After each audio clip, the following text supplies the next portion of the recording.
কই মাছের এই রেসিপি একবার যে বাড়িতে বানিয়ে খাবে, কথা দিচ্ছি তার বারবার বানাতে মন চাইবে। যখনই বাড়িতে কই মাছ আনবে তখনই কিন্তু মন চাইবে এই পদটাই রান্না করে গরম গরম ভাতের সাথে খাই। তো রান্নাটা কিন্তু খুবই সহজ, খুবই কম সময়ের মধ্যে কম উপকরণ দিয়ে হয়ে যাবে। তো চলো দেখিয়ে দিই। সবার প্রথমে বাজার থেকে কই মাছ আনা হয়েছে। মাছটা কিন্তু হালকা উষ্ণ গরম জল দিয়ে এবং সাথে একটু নুন ফেলে দিয়ে অনেকবার ভালো করে ধুয়ে নিতে হবে। ভালো করে ধুয়ে পরিষ্কার করে একটা দেখো প্লেটের মধ্যে নিয়ে নিয়েছি। এবার এর মধ্যে এক এক করে সমস্ত মশলা আমি দেব। সবার প্রথমে দিয়ে দেবো এর মধ্যে হাফ টিস্পুন হলুদের গুঁড়ো, হাফ টিস্পুন দিয়ে দেবো লাল লঙ্কার গুঁড়ো, একটু ঝাল চাইলে তোমরা বেশিও দিতে পারো। এবার দিয়ে দেবো হাফ টিস্পুন জিরে গুঁড়ো, স্বাদ অনুযায়ী নুন,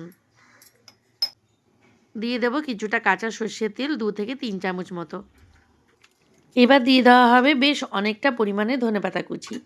বন্ধুরা আমি বলে দিই, আজকের রেসিপিটার নাম কিন্তু হচ্ছে ধনে কই, যেটা খেতে অত্যন্ত সুস্বাদু হয়। এরপর দিয়ে দিলাম এর মধ্যে কিছুটা কাঁচা লঙ্কা চেরা। কাঁচা লঙ্কাগুলো চিড়ে দিলে কাঁচা লঙ্কার সুন্দর একটা ফ্লেভার আসবে। এবার মশলাগুলো কিন্তু ভালো করে মাছের গায়ে মাখিয়ে নিতে হবে, যাতে মশলা ভালো করে নুন মশলাটা মাছের গায়ে ঢোকে। তার জন্য একটু সময় হাতে নিয়ে ভালো করে মাখিয়ে নিচ্ছি।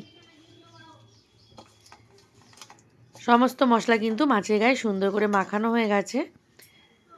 এবার একটা কড়াই বসিয়ে তার মধ্যে সর্ষের তেল গরম করে এক এক করে এই মাছগুলো তেলের মধ্যে দিয়ে দেবো।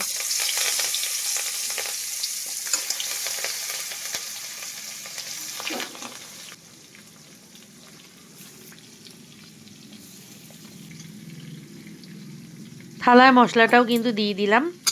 এবার মাছটা কিন্তু একটু উল্টে দিতে হবে, কারণ কই মাছ কিন্তু তেলের মধ্যে দেওয়ার সাথে সাথে বেঁকে যায়। যাতে না বেঁকলে খারাপ লাগবে দেখতে, তার জন্য কিন্তু মাছগুলো একটু উল্টে দেওয়া হচ্ছে।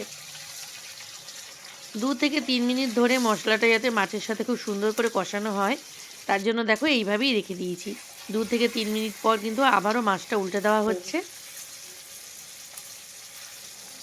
মশলাটা যখন মাছের সাথে খুব সুন্দর করে কষানো হয়ে যাবে, তখন কিন্তু এখানে টি কাপের 2 কাপ মতো হালকা উষ্ণ গরম জল অ্যাড করব রান্নার মধ্যে।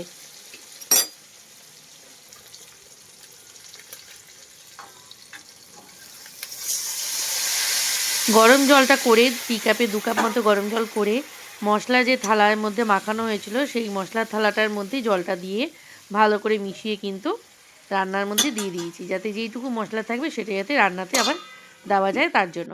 এবার ঢাকা দিয়ে রেখে দিলাম 5 মিনিটের জন্য। 5 মিনিট পর ঢাকনাটা সরিয়ে দিয়েছি।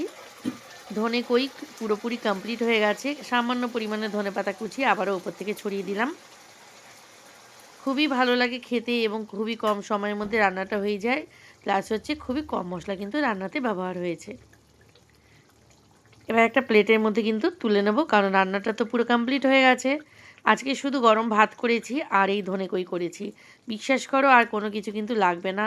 এই এক পদেই কিন্তু সবার খাওয়া হয়ে যাবে। তো রান্নাটা দেখে তোমাদের কেমন লাগলো তোমরা কিন্তু অবশ্যই কমেন্টস করে জানিও।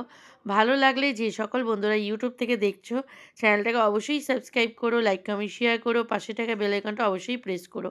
আর যে সকল বন্ধুরা পেজ থেকে দেখছো, পেজটাকে ফলো করো, লাইক কমেন্ট শেয়ার করো। কেমন লাগলো তোমাদের, এবং এই রান্নাটা কিন্তু অবশ্যই বানিয়ে গরম গরম খেও। এইভাবে রান্না করলে মাছটা না ভেজে যদি রান্না করো তাহলে মাছটা কিন্তু ভীষণই নরম সফট হবে, আর যদি ভেজে করো তাহলে কিন্তু একটু শক্ত হয়। তাই আমি অ্যাডভাইস দেবো যে না ভেজেই রান্নাটা করো। কেমন লাগলো তোমাদের অবশ্যই জানিও।